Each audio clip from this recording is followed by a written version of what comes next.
At yun nga no mga bayan, pag-usapan nga po natin na ito pong interview ni Tito Soto diyan nga po kay Sir Ted Pailon na kung saan kinabagay parang pinapatutsadahan po niya yung mga senador na kung saan daw puro dakdak daw po ng dakdak patungkol nga po daw dyan sa impeachment ni BP Inday Sara.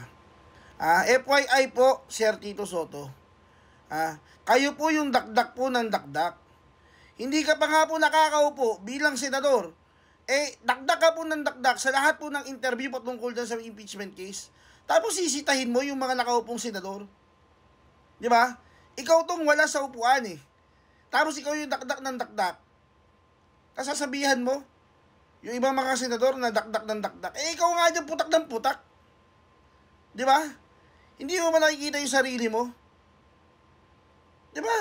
Wala ka nga sa pwesto Hindi ka pa senador. Hindi ka pa nakakaupo. Putak ka na ng putak. O, sino nga yung dakdak ng dakdak? Kayo po. Ikaw, Mr. Senator Tito Soto. Yan ba ang natutunan mo? Sa school bukol, Kasi yung mga sinasabihan mong dakdak ng dakdak, katulad po nila Senator Cheese, Senator Cayetano, Senator Marcoleta, mga attorney po yan. Mga law graduate po yan. Kayo po, saan po ba kayo gumraduate? Di ba sa school bukol? Tapos sasabihin mo dakdak ng dakdak patungkol sa batas. Kayo po, pinag-aralan nyo po ba yan? Yan po ba natutunan ninyo? Huwag ganun, sir. Pwede mo naman sabihin kung ano yung nasa isip mong, kung ano yung alam mong tama Di ba? Alam naman naming anti-BP ka Di ba? Sabihin mo lang kung ano gusto mo sabihin, pero huwag mong papatutsadahan yung mga kasama mo. Na tila bagay parang ikaw lang yung marunong at ikaw lang yung magaling. Diba? Pwede mo naman sabihin, sa palagay ko, ganito, sa palagay ko, ganyan. Okay lang yun. Pero papatutsadahan mo na yung mga kasama mo, dakdak ng dakdak. Ikaw nga yan, dakdak ng dakdak Diba? Sa tingin niyo mga bayan, ito mga bayan, panuorin ninyo Panuorin po ninyo. Itong si Tito Soto na gumraduate po sa school bukol, na naggagaling-galingan. Kala mo, mas magaling pa siya doon sa mga attorney na senador. Ito po. Pasang importante, impartiality ng senator judges muna. Huwag munang daktak ng daktak at sinasabi, ganito yan, ganito doon, dapat siya dismiss, dapat. Huwag muna, pakinggan muna. Sundin muna natin ang procedure, sundin natin ang proseso, sundin natin ang konstitusyon, at saka tayo magsalita. Atin po lamang alamin anong kanyang kaisipan dito. After all, mga kapatid, ito po ang ating pong tutunghayan nga sana after po the opening of the first regular session ng 20th Congress on July 28. Okay, girl? Ito pong usapin na ito. Magkakaroon ba talaga ng trial o hindi? O gaano po kahirap po na mailusot yung pong usapin na masimulan na po ang trial dito. O talaga ho namang gagawin po ang lahat para po hindi matuloy ang trial sa nasabing napakarami pong teknikalidad o anumang pong usaping legal. At ilang pong kausapin ngayon, so far, ang magiging pinaka-longest serving senator, sa dami po ng Senado na kanya pong lalahukan. Po si Senador, former SP, Senador Tito Soto. Magandang umaga po, Tito Sen. Good morning, Kong Ted. Good morning, DJ Chacha. Opo. Cha, may... Morning, Senator. Good morning. Good morning po. Umaga po sa inyo lahat na nanonood, nakikinig sa 1PH. Salamat po. Tito Sen, Senator Sir, eto ho na naman tayo, Pagkatapos nga ng remand, mukha pong dito babalik. Sinasabi po kasi ni Ginoong Escudero that the Senate as a collegial body, and as an impeachment court, lahat daw po ay maaaring ma-erase na motion, including yung motion to dismiss na naman itong articles of impeachment and can be voted by a simple majority vote. What's your take on that? Hindi po pwede yun. It's against reason, it's against the Constitution. Sapagkat pag impeachment court na, senator, judge ka, collective yun judge kayo, impeachment court kayo, hindi naman individual So, in any regular court of law, at katulad din ng impeachment court, kahit sabihin mo political yun, Kayo ang judge Hindi kayo pwedeng mag-motion to dismiss. Or kung ano-anong motion. Ang motion na pwede ninyo na pag-uusapan na pwede, yung let's say merong sinabi ang prosecution at ang presiding officer tinanggap. Pwedeng pumalag yung member ng court. Let's say tumayo yung isang member ng court, sabihin ganyan na Mr. President, we need to, Mr. Presiding Officer, we need to vote on that matter. Ganun yun Like for example, sinasabi nito, sustained. Ayaw nung iba. Pwede yun. Pwede yun. Pero yung motu proprio, biglang mag-motion ng isang member na judge for, let's say, dismissal of the case, ay hindi pwede yun. Saka nakakita ang judge mismo magdi-dismiss sa sarili niya. Hindi pa, it's beyond reason and beyond the Constitution. Opo. So, ito pong gantong mga statement na nanggagaling sa kasalukuyan pong Senate President, paano po ninyo tinatanggap ito na kayo po'y uupo na rin po sa 20th Congress bilang miyembro? Actually, ngayong katanghalian, na ho kayo? You're a senator. Opo. Well, I will speak what I think is right. Sasabihin ko, kukontrahin ko kung may tumayo doon at sasabihin bigla na, let's say sa impeachment court, hindi pwedeng sa Senado. Kung sa Senado, sa Senado mismo, hindi pwedeng pag-usapan ng ganun yun. At didebatihin, napakahabang debate nun at madugo yun.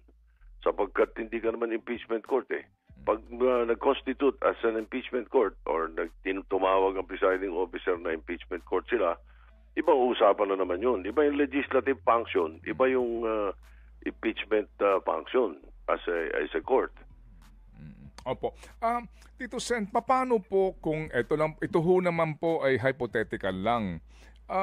Paano po kung maging mapangahas yung mayorya sa 20th Congress in the Senate at sabihin nila na hindi sa impeachment court, i-ratio na yan, sigurado may tututol dyan. At the end of the day, let's vote, And kailangan lang dito kasi hindi naman ito trial, hindi naman ito conviction o acquittal. Ang kailangan lang dito simple majority. At kapag may question, you go to the Supreme Court. After all, they are the final arbiter. Paano kung ganun, pwede ba mangyari yon? Yung mapangahas na, at wala na kumbaga, kung gusto nyo, kung ayaw nyo, kung kumukontra kayo, punta kayo sa Supreme Court. Talagang yung senaryong sinasabi mo na yan, pwede mangyari yan. Ngayon, nasa sa miyembro ngayon ng Senado yan. Ganun ba naman ang karamihan ng mga takbo ng utak ng mga senador na binoto natin? Hindi naman siguro. Pero kung sakasakali na mali ako at ganun nga ang takbo ng mentality ng karamihan, hindi maiiwasan na may mga ganung mentality. Pero yung karamihan, palagay na natin, hindi maiiwasan may magdala niya sa Supreme Court, sigurado yan. At saka yan yung tinatawag na grave abuse of discretion. Sigurado yun. Yun ang ipapalag sa Supreme Court. At nakakahiya ang Senado kung biglang mag-decide ang Supreme Court na sinabing may grave abuse of discretion kayo. Sobrang nakakahiya yun. Parang mahirap na magsalita. Sir, Senator, ano ba dapat?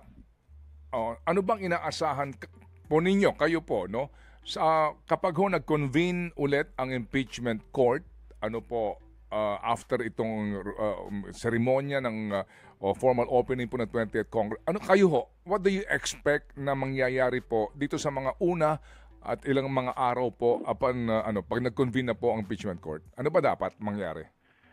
Ang tingin ko dapat mangyari, panatiliin natin yung integridad ng konstitusyon.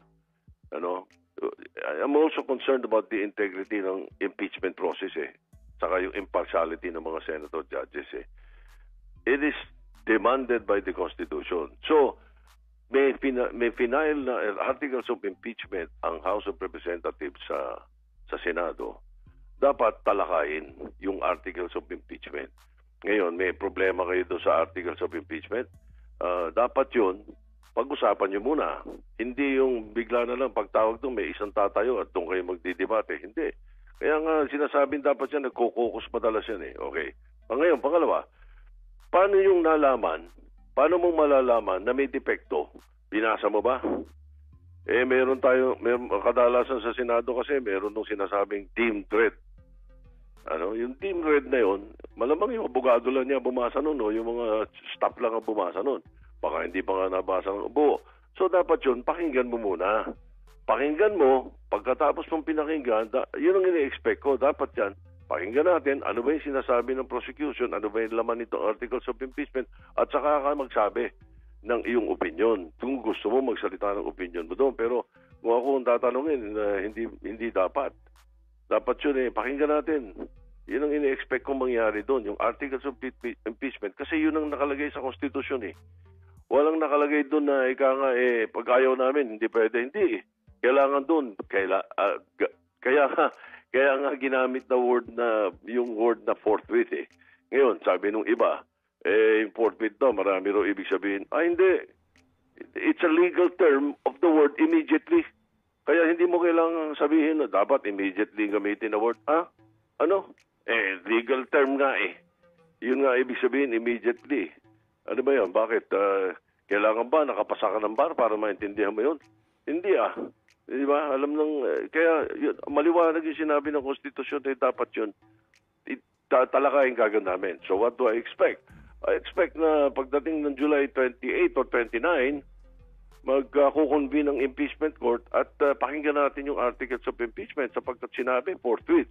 Ngayon, trabaho ng Senado, maabala. Hindi katamaran lang yun pag sinabi mong maabala. Bakit? Pwede ka naman alas 8, alas 9 ng umaga Mag-session ka Pagdating ng alas 12, break. O pagdating ng alas 2, mag-impeachment court ka.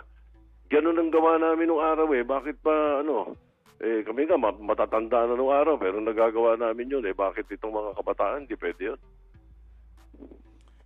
So Tito Sen, dito po sa sinasabi mo na dapat magsimula na kaagad, meaning yung mga legal issues, yung pong sinasabi doon sa order po ng impeachment court sa Kamara, dalawa ito, no?